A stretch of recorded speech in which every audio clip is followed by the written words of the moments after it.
Après 2 années blanches dues au Covid, le public s'est déplacé nombreux pour venir fêter la Saint-Valentin à Saint-Pierre-du-Chemin. Cette période-là, ça les a un peu perturbés. Ils ont envie de sortir, de se retrouver et faire la fête ensemble. On a une moyenne de 360 personnes par jour qui arrivent le matin à 9h30 et qui repartent le soir à 18h. En provenance du Maine-et-Loire, de la Loire-Atlantique ou bien encore de la Vendée, tous sont venus découvrir les fameuses reliques de Saint-Valentin, patron des amoureux. Datée du IIIe siècle, elle suscite la curiosité de tous. Ça fait quelque chose quand même, parce que depuis 1800 combien on nous a dit que ça existait. Donc c'est vrai que c'est quand même impressionnant. Puis bon, faut garder ça pour le patrimoine en plus, voilà. Je trouve ça très bien, les ostensoirs, tout ça, c'est magnifique. Hein. Et puis c'est une belle église, hein, c'est bien. Elles sont authentiques, elles ont été certifiées par le Vatican en 1847 et attribuées à la commune à la paroisse de Saint-Pierre-du-Chemin. Parce que tout simplement, il y avait l'abbé Bernier qui était parti à Rome. C'était pour la béatification du père de Montfort. Et il était là-bas. Puis à l'époque, il était de bon ton quand on trouvait des reliques.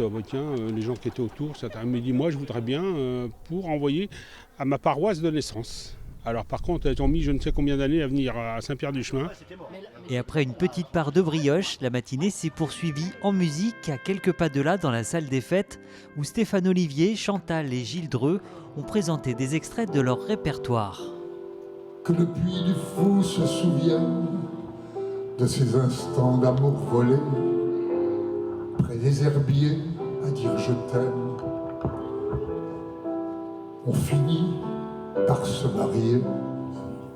Et justement, en parlant de mariage, 2 participants ont pu en faire l'expérience à l'occasion de cette cérémonie peu conventionnelle placée sous le signe de l'humour. Au nom de la loi et des pouvoirs qui ne me sont pas conférés, je vous déclare unis par les liens du mariage. Vu le oui enthousiaste de la mariée, cette union sera en CDD d'1 mois renouvelable éternellement.